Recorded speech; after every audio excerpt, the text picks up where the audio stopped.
Hi student, welcome back to rainbow study point. फिर से आपका स्वागत है हमारे यूट्यूब चैनल पे। तो आज का हमारा टॉपिक है प्रीपोजिशन, जो ग्रामर का एक बहुत ही वाइड चैप्टर है और इसका बड़े पैमाने पे हर चैप्टर में कहीं ना कहीं प्रयोग किया जाता है। जैसा टेंस में भी आपको मिलेगा, वॉइस में भी मिलेगा, नरेशन में भी मिलेगा।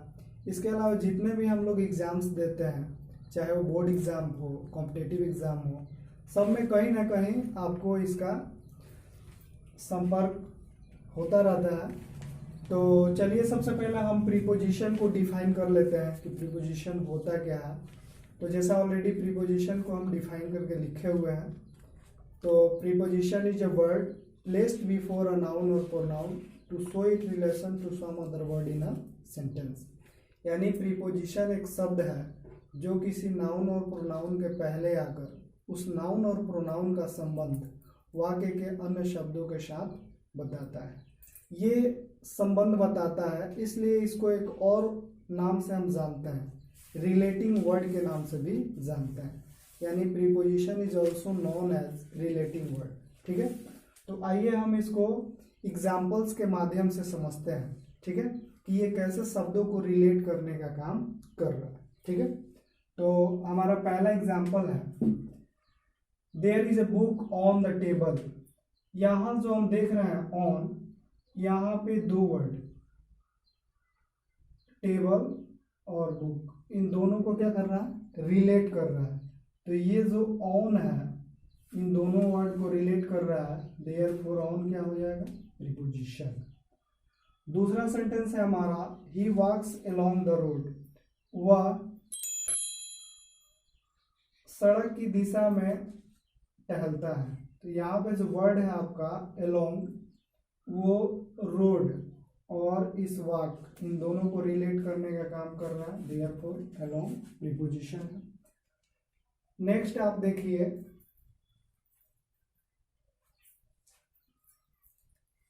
नेक्स्ट है आपका I am proud of you. तो ये जो ऑफ है, ये यू और प्राउड, इन दोनों को रिलेट करने का काम कर रहा है, देयरफॉर ये भी प्रीपोजिशन है।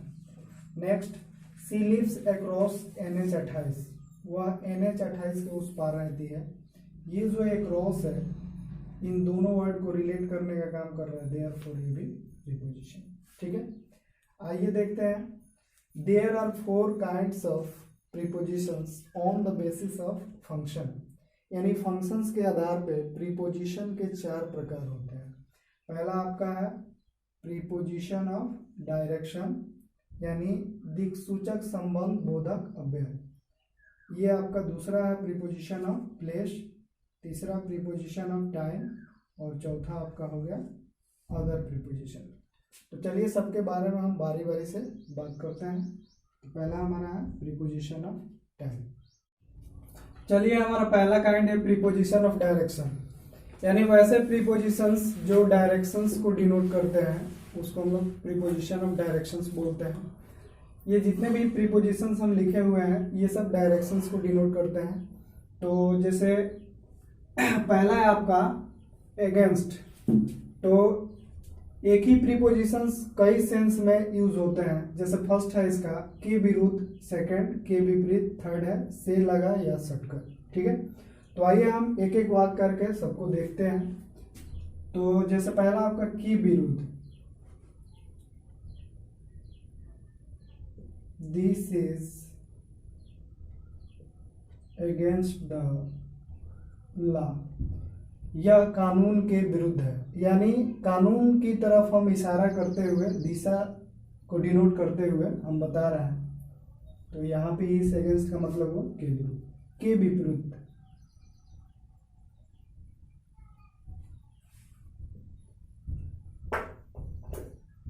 This house is against the river. यह नदी के विपरीत है। यानी नदी और इस घर के डायरेक्शंस में विपरीत का संबंध है, यहाँ पे अगेंस्ट हो जाएगा।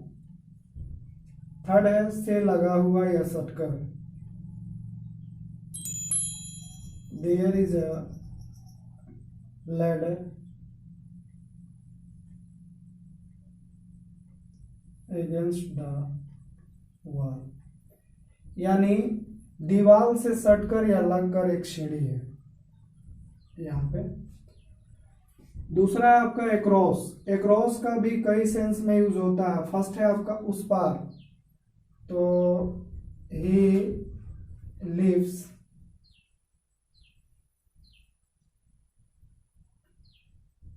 एक्रॉस द गंगा, वह गंगा के उस पार रहता है। यानी हम यहाँ पे उस एक्रॉस का अर्थ हुआ उस पार, और उस पार से हम क्या बता रहे हैं, दिशा को बता रहे हैं। आर पार, can you swim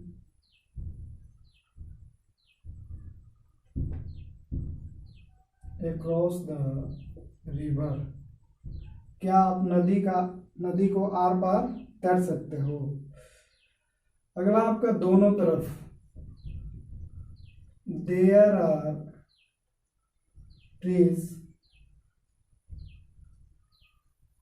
across the road, यानी सड़क के दोनों तरफ पेड़ हैं। ठीक है, दोनों तरफ, तो यहां पर भी हम क्या बता रहे हैं, डायरेक्शंस को बता रहे हैं।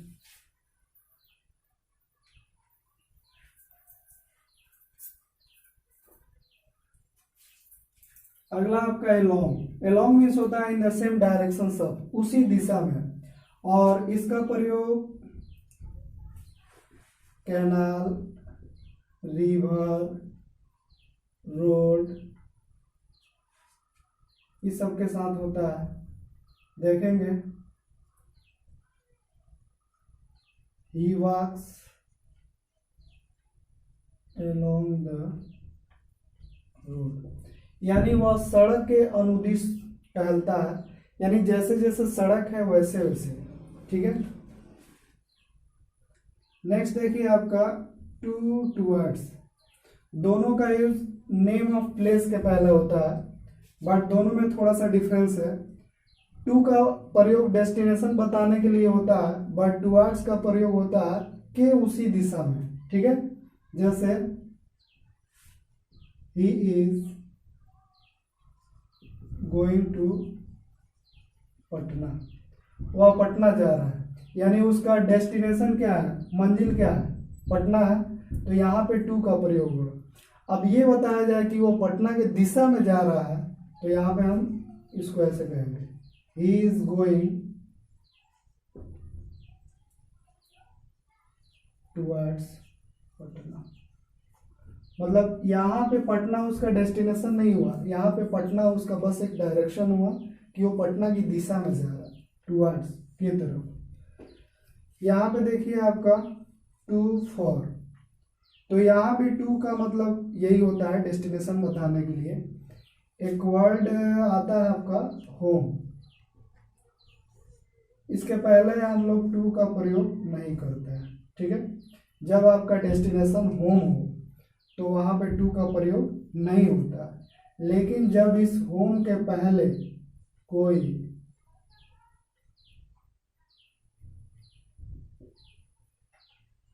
पॉजेसिव एडजेक्टिव प्लस होम हो जाए, तब यहाँ पे हम लोग टू का प्रयोग कर सकते हैं। जैसे देखिए, आई एम गोइंग होम, यहाँ पे होम के पहले मतलब कोई भी पॉजेसिव एडजेक्टिव नहीं है, तो यहाँ पे टू का प्रयोग नहीं होगा। लेकिन यहीं पे अगर कहें I am going to his house, his home, तो यहाँ पे देखिए होम के पहले हिज, और हिज क्या है, पॉजेसिव एडजेक्टिव है, अतः यहाँ पे टू का प्रयोग होगा। ठीक है,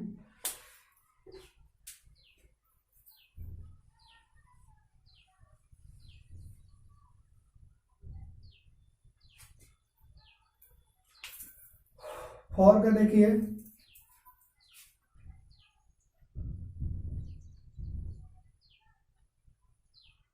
लीव या स्टार्ट के साथ फॉर का प्रयोग होता है। जैसे he is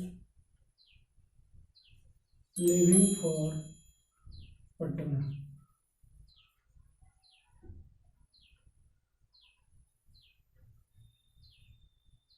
I am starting for Delhi. तो इन दो वर्ड के साथ हम फॉर का प्रयोग करते हैं, ठीक है। चलिए देखते हैं उसके बाद हमारा फ्रॉम। फ्रॉम होता है, इसका अर्थ होता है से, बिछड़ाव के लिए। जब हम किसी स्थान से अलग होते हैं तो वहां पे हम से के अर्थ में फ्रॉम का यूज करते हैं, ठीक है। जैसे देखिए आप, we are coming from market. हम लोग मार्केट से आ रहे हैं, ठीक है।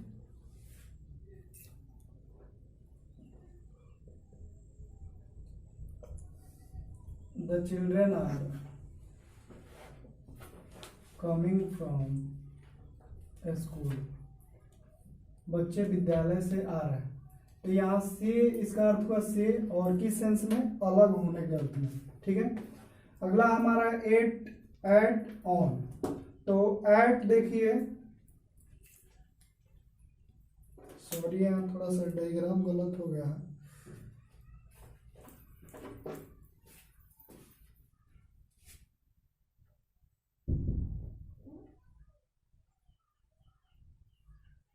ये आपका और ये, ठीक है। तो एट, ये कुछ वर्ड्स हैं, वर्ब हैं, उसके साथ मिल करके ये फ्रेजल प्रीपोजिशन हो जाता है, और इसका कुछ एक विशेष अर्थ होता है। जैसे fall on, open fire on, किसी के ऊपर गोली चलाना। मेक ऑन, अटैक ऑन, के ऊपर हमला करना। Aim at, laugh at, smile at, mock at, kick at. Aim at का मतलब लक्ष्य, किस लक्ष्य साधना या लक्ष्य बनाना। लाफ एट, हंसी उड़ाना, मजाक उड़ाना। स्माइल एट, मुस्कुराना। मॉक एट, हंसी मजाक। किक एट, किक एट का मतलब होता है पैर मारना। बाइट एट, काटना। साउट एट, चिल्लाना। लुक एट, देखना। ग्रोल एट, गुर्राना। तो इसका भी यूज हम लोग सेंटेंस में कर सकते हैं। जैसे यहाँ देखिए, फॉल ऑन,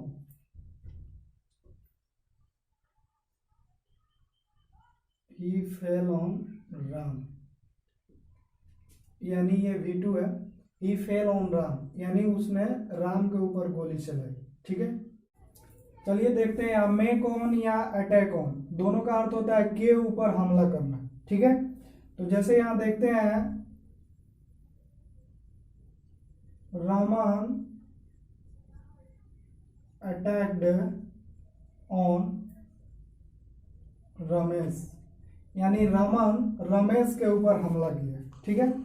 दूसरा आपका देखिए, एट से बना हुआ जो फ्रेजल प्रीपोजिशन है, जैसे पहला आपका एम एट। एम एट का होता है मतलब के तरफ लक्ष्य करना, ठीक है।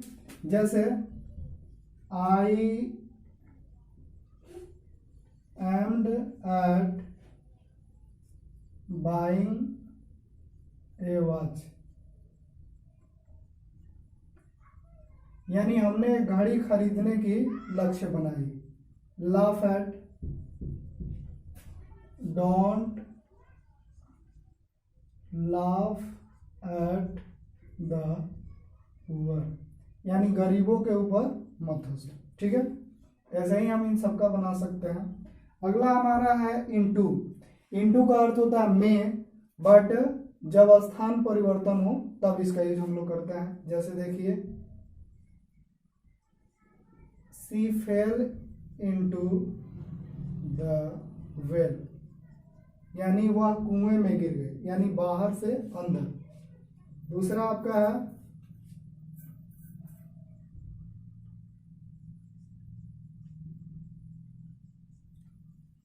he jumped into the river, वह नदी में कूद गया, यानी बाहर से अंदर। यहाँ भी स्थान परिवर्तन हो रहा है।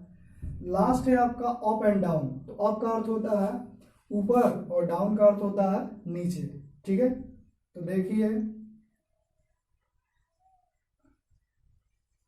आई क्लाइंब्ड अप ए ट्री, यानी मैंने एक पेड़ के ऊपर चढ़ा। दे क्लाइम्ड डाउन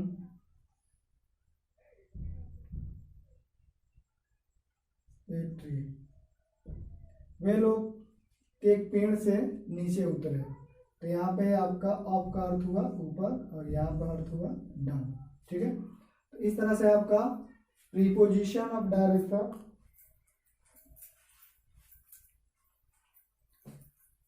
खत्म होता है। फिर हम अगले वीडियो में प्रीपोजिशन के दूसरे काइंड के साथ मिलते हैं। तब तक के लिए धन्यवाद। That's all.